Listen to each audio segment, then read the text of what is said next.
Hello students, अस्सलाम वालेकुम and good morning. आज हम न्यू टॉपिक के साथ आए हैं। जैसा कि मैंने आपको अपने प्रीवियस वीडियो या प्रीवियस लेक्चर में मैंने आपको बताया था, जिसमें हम डिस्कस कर रहे थे osmo regulation in marine water animals. ठीक है, उसमें मैंने आपको बताया था कि किस तरह से मरीन वाटर एनिमल्स जो है वो फ्रेश वाटर से थोड़ा डिफरेंटली उनमें ओस्मो रेगुलेशन का मैकेनिज्म होता है, वो हमने उसमें कम्प्लीटली डिस्कस किया था। उसके बाद मैंने आपको बताया था कि हम ओस्मो कन्फॉर्मर्स और ओस्मो रेगुलेटर्स पर अलग से वीडियो बनाएंगे, जिसमें हम ओस्मो रेगुलेटर्स और ओस्मो कन्फॉर्मर्स के बीच में जो डिफरेंसेस हैं उनको डिस्कस करेंगे। ठीक है, so today we start with osmoregulators and osmoconformers. ठीक, सो यहाँ पर आप देखेंगे ये जो दोनों टर्म्स हैं, ये जो दोनों वर्ड्स हैं, यहाँ पर एक वर्ड तो सिमिलर है दोनों का। ठीक है, यहाँ भी ओस्मो वर्ड है, यहाँ पर भी ओस्मो वर्ड है।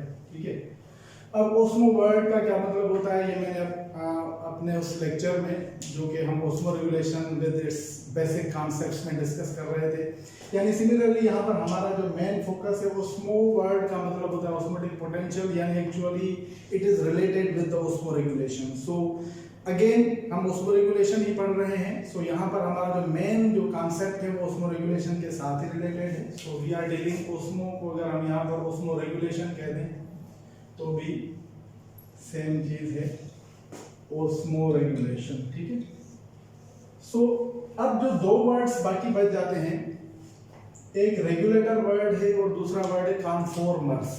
अब यहाँ पर इनमें थोड़ा डिफरेंस है, हमें इनको समझना होगा। पहले रेगुलेटर वर्ड का क्या मतलब होता है और कन्फॉर्मर्स वर्ड का क्या मतलब होता है, ताकि हम इसकी इटामोलॉजी को एक्चुअली समझ पाए। उसके बाद फिर हम जो है फर्दर इनकी डिटेल में जो भी इनकी एक्सप्लेनेशन होती है उसको भी डिस्कस करेंगे। So first of all regulator.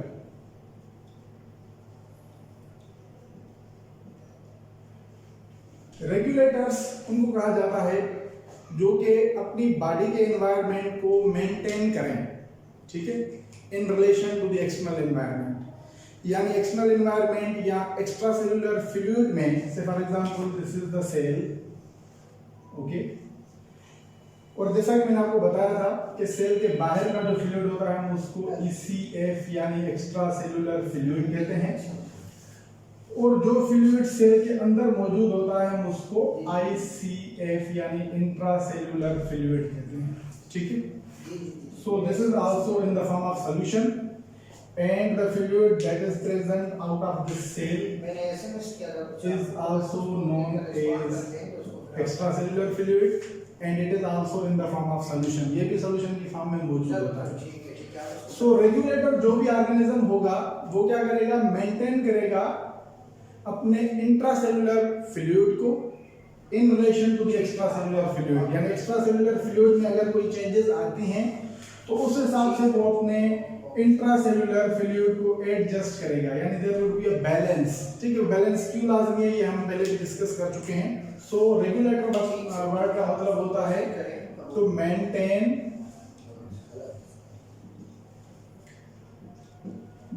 The internal environment. Okay, so वो जानदार जो कि अपना इंटरनल एनवायरनमेंट एक्सटर्नल एनवायरनमेंट के हिसाब से मेंटेन रखें, उनमें वो जो है सलाहियत हो कि वो उसको मेंटेन कर सकते हो, तो हम उनको कहते हैं ओस्मो रेगुलेटर्स। ठीक है, यानी जो भी जानदार ओस्मो रेगुलेशन के फिजियोलॉजिकल मैकेनिज्म को मेंटेन करने की सलाहियत रखते हैं हम उनको ओस्मो रेगुलेटर्स कहते हैं। सो इसका मतलब क्या हुआ कि जितने भी हमने प्लांट्स की बात की थी, ठीक है, हेलोफाइट्स, मीजोफाइट्स, जेरोफाइट्स, उसके बाद हम एनिमल्स पे आए थे ओस्मो रेगुलेशन के हिसाब से। उसमें मैंने आपको फ्रेश वाटर एनिमल्स में हमने डिस्कस किया था, प्रोटिस्ट को, उसके बाद फ्रेश वाटर फिशेस को मैंने डिस्कस किया था। Then we came to the marine water animals, वहां पर हमने मेरीन वाटर फिशेस को डिस्कस किया। So these all are the osmoregulators, ये सारे के सारे क्या होते हैं, ओस्मो रेगुलेटर्स। ठीक है, सो ओस्मो रेगुलेटर क्या होगा, the organism which regulate or which maintains its osmoregulation, organism having ability to maintain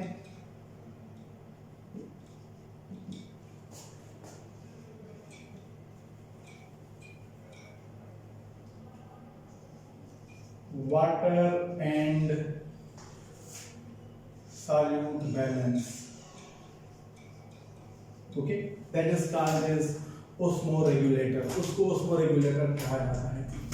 अब हम आएंगे सेकंड जो हमारे पास वर्ड है, दैट इज कॉल्ड एज ओस्मोकॉन्फॉर्मर्स, ठीक है। सो यहाँ पर हम कॉन्फॉर्म वर्ड को डिस्कस करेंगे कि what does this word mean.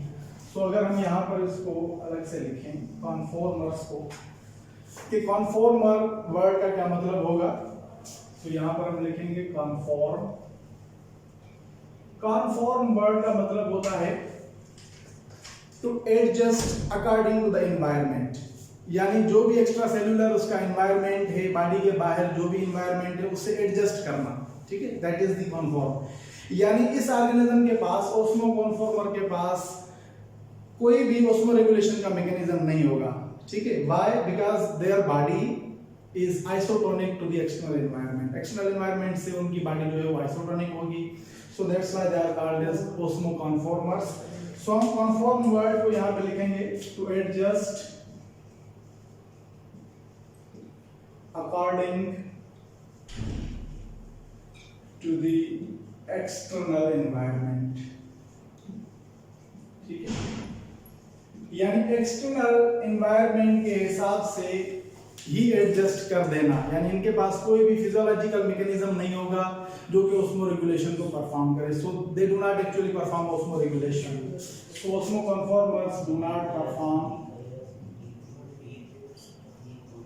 Osmo regulation, ठीक है। यानी जो भी फिजियोलॉजिकल मैकेनिज्म हम डिस्कस कर चुके हैं ओस्मो रेगुलेशन का, वो ये परफॉर्म नहीं करते। क्यों परफॉर्म नहीं करते? बिकॉज देयर इंटरनल एनवायरनमेंट और their interstitial fluid is isotonic to the external environment और to the extracellular fluid, ठीक है। सो हम यहां पे लिखेंगे their internal environment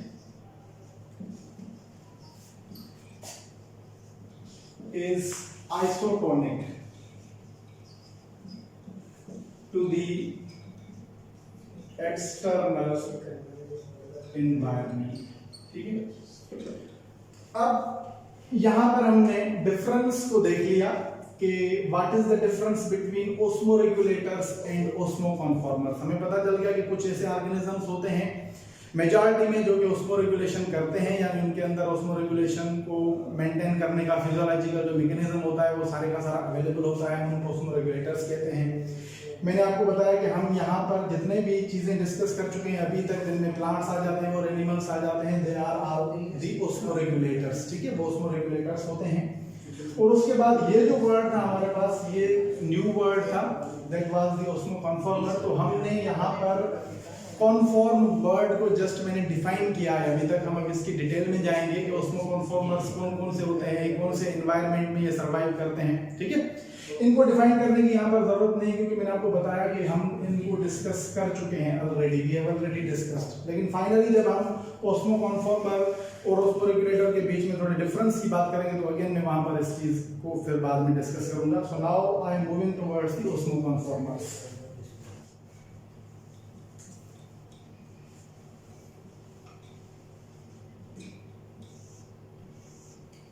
okay, so जैसा कि हमने देखा कि ओस्मो कॉन्फॉर्मर्स जो होते हैं उनमें ओस्मो रेगुलेशन परफॉर्म करने की एबिलिटी या वो जो है मैकेनिज्म उनके अंदर मौजूद नहीं होता।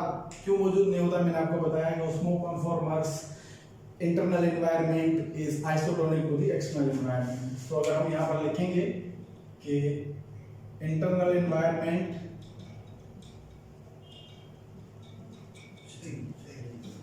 is isotonic to the external environment. Okay, so now question arises that which organisms are osmoconformers? कौन से organisms जो होते हैं वो osmoconformers कहलाते हैं?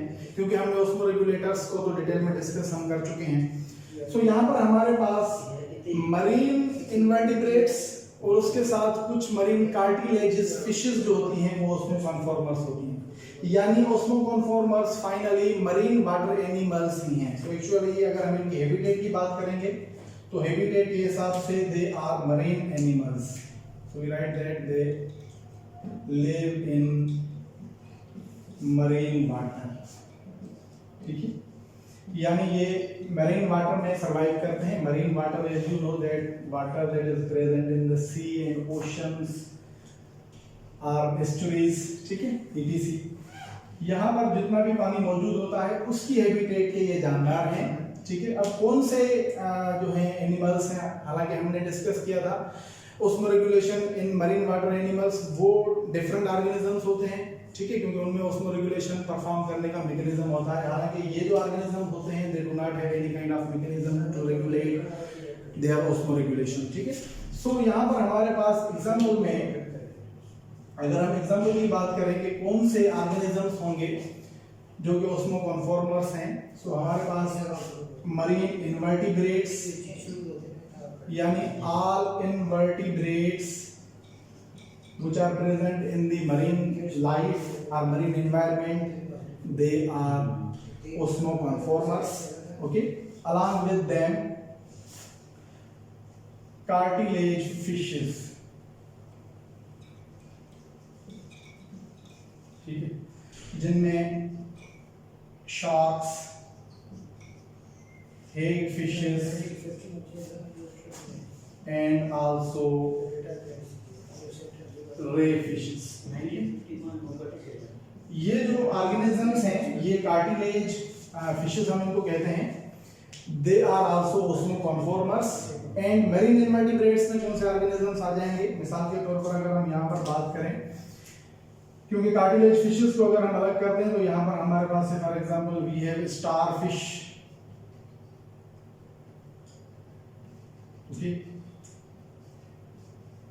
lobster, crabs, etc. These are the marine invertebrates, okay, and these are the cartilaginous fishes. अब यहाँ पर मैंने इनको दो कैटेगरीज में लिखा है, एक जगह पे मैंने कहा है कि marine invertebrates and on the other hand I have written cartilaginous fishes, ठीक है। ये दोनों osmoconformers तो होते हैं, लेकिन अगेन इनमें ओस्मोकॉन्फॉर्मर्स के हिसाब से कुछ डिफरेंस होता है, वो हम डिस्कस करेंगे कि क्या डिफरेंस है इन दोनों के बीच में। First of all we are discussing the marine invertebrates. जो मरीन इनवर्टिब्रेट्स हैं, जैसे मैंने आपको बताया starfish is the most common, आपने सुना होगा। उसके बाद अगर हम यहाँ पर जेली फिश लिखते हैं, जेली फिश भी आपने देखी होगी, that is also osmoconformer, okay. So jellyfish है, लॉबस्टर है, क्रेब्स, ईटीसी, ये जितने भी इनवर्टिब्रेट्स हैं इनकी बॉडी में ऑस्मो रेगुलेशन का मैकेनिज्म नहीं होता, ठीक है। उसका क्या रीजन होता है, उसका रीजन ये होता है, मैंने आपको जैसे बताया कि इनका जो इंट्रासेल्युलर फ्लूइड है और जो एक्स्ट्रा सेल्युलर फ्लूइड यानी ECF और ICF, ठीक है, ये दोनों आइसोटोनिक होते हैं, ठीक है। तो इसीलिए क्या होगा, वाटर का जो बैलेंस होगा, क्योंकि जितना पानी जो है अपना सराउंडिंग से अंदर जाएगा उतना ही पानी अंदर से बाहर जाएगा, तो there would be a balance, ठीक है, यहाँ पर बैलेंस होगा। So there is no need to regulate the water, to regulate the water movement. That's why water movement is automatically being done in and out of the cell. लेकिन यहाँ पे हमें एक बात समझनी होगी कि मैंने कहा कि आइसोटोनिक हैं, लेकिन जो इनका इलेक्ट्रोलाइट की जो कंपोजिशन होती है वो डिफरेंस होती है। यानी ऐसा नहीं है कि जितने भी इलेक्ट्रोलाइट्स एक्स्ट्रा सेल्युलर फ्लूइड में मौजूद हैं वही इलेक्ट्रोलाइट जो हैं वो सेल की फ्लूइड के अंदर भी मौजूद हों। So there is electrolyte difference, ठीक है। सो हम लिखेंगे इलेक्ट्रोलाइट। इलेक्ट्रोलाइट जैसा कि आप जानते हैं हम आयंस को इलेक्ट्रोलाइट्स कहते हैं, ठीक है। Sodium, potassium, magnesium, these are the ions, they are also called as electrolytes. So sodium, potassium, magnesium, etc. These are the ions, minerals which are required in the living organisms. So electrolyte composition is different. Electrolyte composition is different than that of sea water. ठीक है, यानी सी water में जो ions की composition है वो different है, and the composition that is required with in this fluid, यानी जो सेल के अंदर का फ्लूइड है इनका, उसके अंदर जो इलेक्ट्रोलाइट की कंपोजिशन है या वो जो रिक्वायरमेंट है वो डिफरेंट होगी। तो इसलिए ये जो है ऑर्गेनिजम्स, ये एनर्जी जितनी भी उसमें रेगुलेशन पर लगती है वो तो ये खर्च नहीं करते, क्योंकि इनकी बॉडी ऑलरेडी आइसोटोनिक है। आइसोटोनिक है यानी इनमें जो है ओस्मोलरिटी दोनों की सेम है। डज नॉट मीन दैट दोनों की जो है वो इलेक्ट्रोलाइट बैलेंस या आयनिक बैलेंस भी सेम हो। तो इसीलिए ये क्या करते हैं, ये कुछ एनर्जी जो है वो एक्टिवली लगाते हैं सिलेक्टिव आयंस को बॉडी के या सेल के अंदर, बॉडी के अंदर जो है लेकर आने में। और बहुत सारे ऐसे आयंस होते हैं जो कि इनकी बॉडी के अंदर आ जाते हैं पैसिवली, बिकॉज आयंस भी पैसिवली मूव करते हैं, तो फिर उनको एक्टिवली बाहर बॉडी से निकालते हैं। So some of the energy is utilized in the ionic balance, यानी आयनिक बैलेंस जो है उसको मेंटेन जरूर करते हैं। सो हम यहाँ पे लिखेंगे कि मेरीन इनवर्टिब्रेट्स जो हैं दे मेंटेन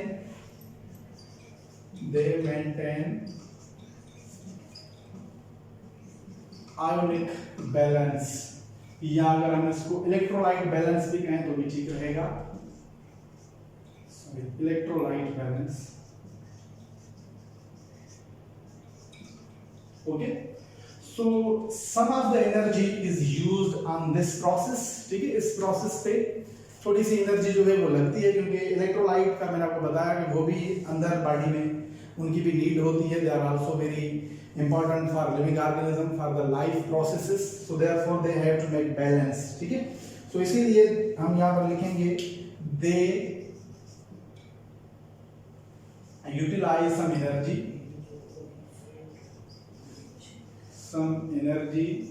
for ionic balance, ठीक है। आयोनिक बैलेंस के लिए ये कुछ एनर्जी लगाएंगे, क्योंकि ये जो सारा प्रोसेस होगा वो बाय एक्टिव ट्रांसपोर्ट होगा, ठीक है। सो हम यहाँ पर लिखेंगे एक्टिवली या active transport is same thing. So this is how that the marine invertebrates actually perform their osmoregulation, क्योंकि ओस्मो रेगुलेशन में परफॉर्म नहीं करते, लेकिन उसके बाद आयोनिक बैलेंस मैंने आपको बताया उनको परफॉर्म करने की जरूरत पड़ती है। तो थोड़ी बहुत एनर्जी जो वहां पे लगती है, बाकी बहुत सारी एनर्जी जो ओस्मो रेगुलेशन पर वैसे लगती है वो इनकी बच जाती है। उसके बाद यहाँ पर मैंने आपको बताया कि कार्टिलेजेस जो फिशेज हैं, जिनमें शार्क्स, हेग फिशेज या रे फिशेज आ जाती हैं, उनका थोड़ा यहाँ पर इनवर्टिब्रेट्स के हिसाब से कुछ डिफरेंस है, ठीक है। हम अभी उनको डिस्कस कर रहे हैं कि what is the difference between other marine invertebrates and these cartilages fishes.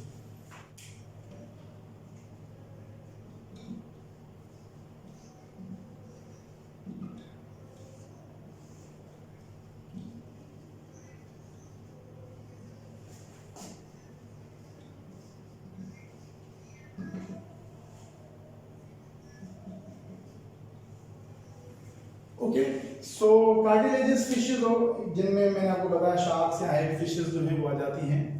इनका क्या डिफरेंस है? इनका डिफरेंस ये है कि नेचुरली इनकी बॉडी जो है वो आइसोटोनिक नहीं होती विद सी वाटर, यानी सी वाटर या मरीन वाटर से इनकी बॉडी नेचुरली आइसोटोनिक नहीं होती, क्योंकि मरीन वाटर में तो होता ही है, उनके पास जो मिनरल्स मौजूद होते हैं, they have that situation. But यहाँ पर क्या होता है कि ये जो हैं ये अपनी बॉडी के अंदर यूरिया को स्टोर करते हैं, ऑस्मोटिक बैलेंस को बरकरार रखने के लिए, ऑस्मोलरिटी को मेंटेन करने के लिए दे स्टोर यूरिया, ठीक है। सो जो यूरिया जनरली एक्सक्रिएटरी प्रोडक्ट है, ठीक है। मैंने आपको बताया था कि मेरीन ऑर्गेनिजम्स जितने भी हैं वो यूरिया या TMAO जो एक मॉलिक्यूल है, ट्राइमिथाइल अमाइन ऑक्साइड, उसको एक्सक्रीट करते हैं। They do not excrete ammonia, या तो अमोनिया बिल्कुल एक्सक्रीट नहीं करते, या अगर करते भी हैं तो थोड़े मिकदार में करते हैं, क्योंकि अमोनिया को एक्सक्रीट होने में पानी बहुत ज़्यादा मिकदार में चाहिए होता है। मैंने अपने प्रीवियस लेक्चर में आपको बताया था कि about 300 to 500 millilitre water is required to remove 1 gram of ammonia. Therefore generally जितनी भी मेरीन फिशेज हैं they actually excrete urea. So यहाँ पर हम लिखेंगे कि ये जो शार्क्स हैं या हेग फिशेज हैं, ठीक है, ये किस तरह से अपनी बॉडी को आइसोटोनिक करती हैं टू द सी वाटर। से फॉर एग्जांपल अगर हम यहाँ पर लिखें, ड्रॉ करें, से दिस इज अ फिश,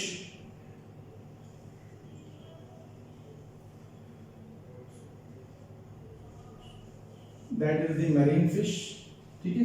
ये एक मरीन फिश है जिसको आप शार्क कह लें, say this is a shark and this is sea water, ठीक है। ये समंदर का पानी है, सी वाटर है। अब क्या होता है कि जनरली जितने भी दूसरे मरीन वाटर एनिमल्स हैं या मरीन फिशेस हैं वो एक्सक्रीट करती हैं यूरिया। हालांकि ये जो फिश है, जिससे for example shark do not excrete urea but they store it, so they store within their body, ठीक है। so there is urea, ये क्या करती हैं, यूरिया और प्लस ट्राइमिथाइल अमाइन ऑक्साइड जो मॉलिक्यूल मैंने आपको बताया था, that is also nitrogenous compound, ये भी नाइट्रोजनस कंपाउंड है, ट्राइमिथाइल अमाइन ऑक्साइड, ठीक है, जिसको हम इन शॉर्ट TMAO लिखते हैं। सो ये इन दोनों मॉलिक्यूल्स को एक्सक्रीट करने के बजाय स्टोर करती है बॉडी में, ठीक है। सो स्टोर होने से क्या होता है कि इनकी बॉडी की जो सोल्यूशन है और सी वाटर की जो सोल्यूशन है वो इस यूरिया और ट्राइमिथाइल अमाइन ऑक्साइड की वजह से क्या हो जाती है, आइसोटोनिक हो जाती है। So now the body of this shark and this water is isotonic. So इसकी वजह से क्या हो जाता है, आइसोटोनिक होता है। वैसे हालांकि इनकी शार्क की जो बॉडी है वो आइसोटोनिक बाय नेचर नहीं होती, बाय डिफॉल्ट नहीं होती, but they actually store this product, ठीक है। सो आप अभी आपने अंडरस्टैंड कर लिया होगा कि what is the difference between general marine invertebrates and these fishes, cartilaginous fishes के बीच में क्या डिफरेंस है। सो ये यूरिया को स्टोर करती हैं। अच्छा, साथ में ट्राइमिथाइल अमाइन ऑक्साइड को भी स्टोर करती हैं। उसका भी एक रीजन है, क्योंकि ये जो यूरिया है अगर इसकी ज्यादा कंसंट्रेशन बॉडी में हो तो पेप्टाइड बॉन्ड जो होता है, यानी हायर कंसंट्रेशन ऑफ यूरिया, अगर हम यहाँ पे लिखेंगे higher concentration of urea actually destructs और डिस्ट्रॉयज द पेप्टाइड बॉन्ड, ठीक है। तो पेप्टाइड बॉन्ड जैसा कि आप जानते हैं कि अमीनो एसिड्स के बीच में जो बॉन्ड बनता है, यानी प्रोटीन का एक्चुअली हम अगर इसको बांधते हैं तो ये ठीक रहेगा। सो पेप्टाइड बॉन्ड को क्या करती है, डिस्ट्रॉय करता है। क्या डिस्ट्रॉय करती है, हाई लेवल ऑफ यूरिया। अगर ब्लड में या बॉडी में यूरिया की मिकदार ज्यादा हो तो क्या होता है, पेप्टाइड बॉन्ड जो होता है वो डिस्ट्रॉय हो जाता है या डिस्टर्ब हो जाता है। Therefore they actually store this molecule also, ये जो मैंने आपको बताया nitrogenous compound trimethyl amine oxide, इसका क्या काम होता है कि वो जो हायर यूरिया की मिकदार की वजह से जो डिस्टर्बेंस होनी थी, जो पेप्टाइड बॉन्ड का ब्रेक होना था, उसको ये रोकता है। So what does this TMAO does? It stops the disruption or destruction of the peptide bond. So here we write that TMAO stops destruction of peptide bond, ठीक है। सो इनको अपनी ओस्मोलरिटी सी वाटर के हिसाब से मेंटेन करने के लिए एनी हाउ यूरिया स्टोर करना है, ठीक है। सो यूरिया तो स्टोर हो गया, लेकिन साथ में वो इनके अमाइनो एसिड्स के लिए या इनके जनरल जो प्रोटीन्स होते हैं उनके लिए बहुत ज्यादा नुकसानकार होना था। इसीलिए नेचर में इसके अंदर ये जो मॉलिक्यूल है इसको स्टोर करने की भी सलाहियत दी है, तो ये मॉलिक्यूल क्या करता है, इसको स्टॉप करता है, ठीक है। सो अब हम अगर जनरली देखें कि जो ऑस्मोकॉन्फॉर्मर्स हैं, ठीक है, उनको फायदा क्या होता है, उनको एडवांटेज भी है इस मैकेनिज्म का और डिसएडवांटेज भी है। तो हम सबसे पहले एडवांटेज की बात करेंगे कि इनके पास एडवांटेज क्या है, ऑस्मोकॉन्फॉर्मर होने का क्या एडवांटेज है और ऑस्मोकॉन्फॉर्मर होने का डिसएडवांटेज क्या है, हम उन दोनों को डिस्कस करेंगे। तो फर्स्ट ऑफ ऑल मैं यहाँ पर एडवांटेज की बात करूंगा। What is the advantage of being ऑस्मोकॉन्फॉर्मर?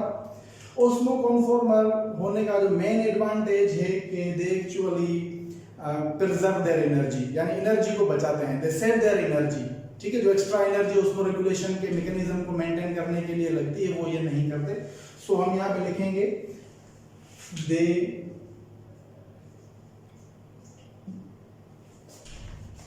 Do not expand energy, ठीक है। सो एक्चुअली एनर्जी जो है वो इनकी बच जाती है, ये इनका एडवांटेज है। दिस इज देयर एडवांटेज कि they do not actually use energy for this whole mechanism, for this whole physiological mechanism, ठीक है। दिस इज द एडवांटेज, ये जनरल एडवांटेज है। डिसएडवांटेज की अगर बात करें कि what is the disadvantage, so here I write disadvantage.